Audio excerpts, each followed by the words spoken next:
Thank you for clicking on Ignite. Welcome to the U Podcast. You pick the content and possibly could discuss it live on the show.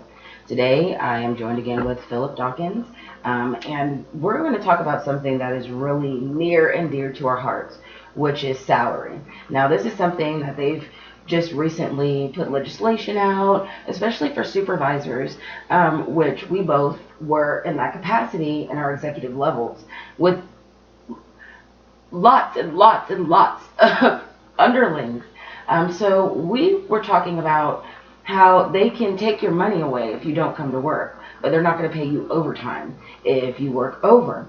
And I don't see, to me, the definition of salary means that whether I'm here or I'm not, which doesn't mean I can abuse the system, that I get paid the same amount.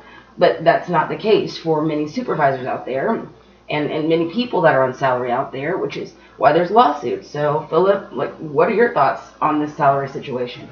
This is my thoughts on the salary situation. This is the definition according to the U.S. Department of Labor.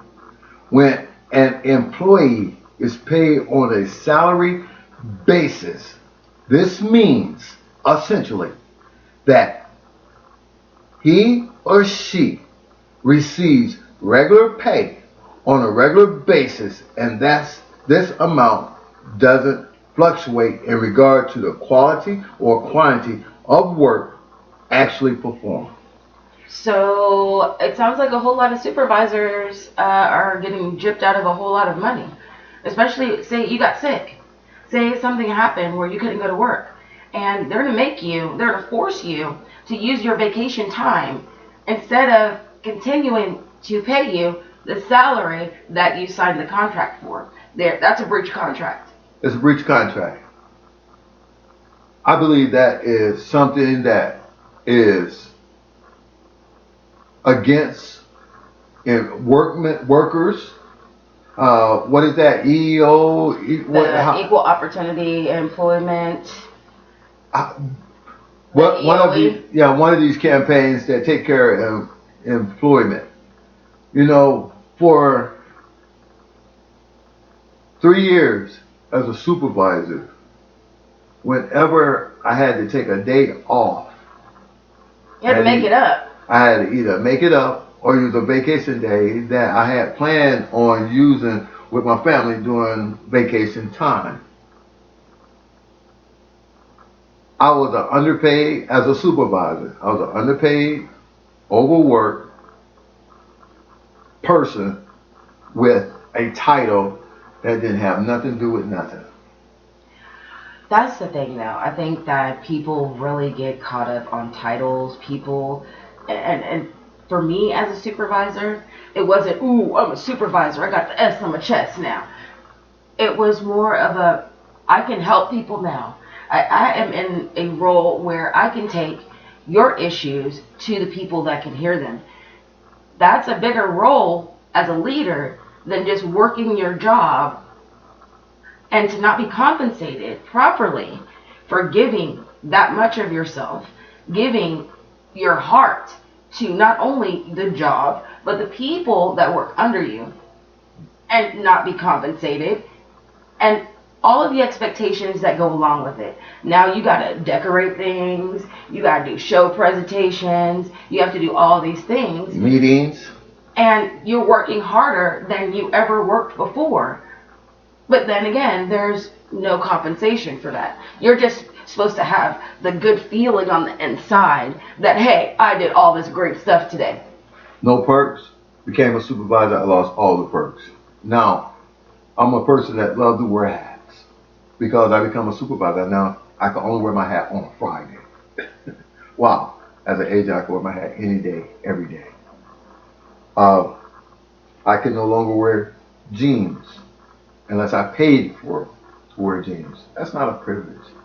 The only thing I got out of the best part of being a supervisor was the little help that I was able to give people, because I believe that the position is not set up for success. No matter how you look at it, no matter how hard you work. You hit a ceiling. You go supervisor, you hit the ceiling. Yep. There's nothing else.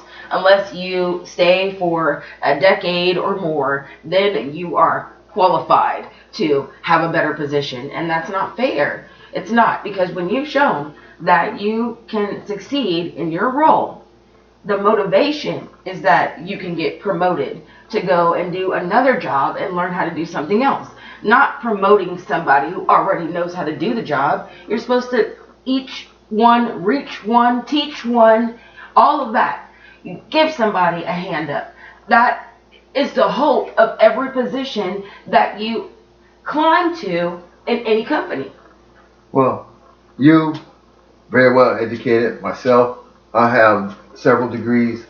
And the people that are in charge, the highest degree they have is probably high school education. When I first got the job to get into the company, I actually had to dummy myself down. I feel like I'm so much dumber now than I started. Even though I've learned a lot, I feel I'm stupider because I've had to stop using my vocabulary so you understand what the hell I'm talking about. Because, oh, what does that word mean? Why don't you know? You're my boss. Yeah. I put my resume out there like I was like, hey, look, this is who I am. I don't mind working hard.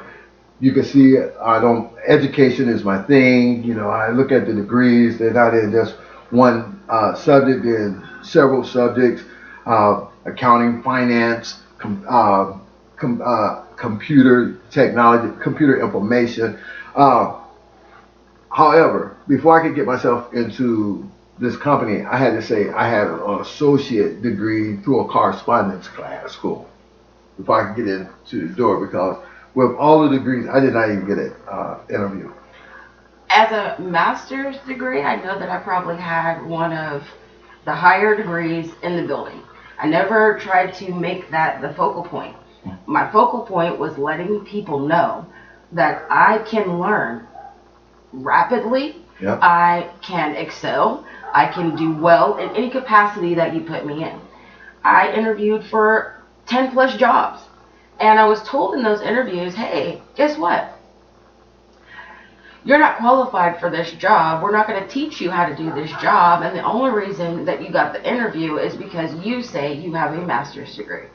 And I'm like, wow, that's not why I'm here. I'm here because I know I can do this job. I've been doing this job. You let me make my gracious appearances here in the room, but I can't have an office. It's education discrimination. That's what it's called. Well, it goes a little bit deeper than that. If you look around, it's not only education discrimination. We got, well, I'm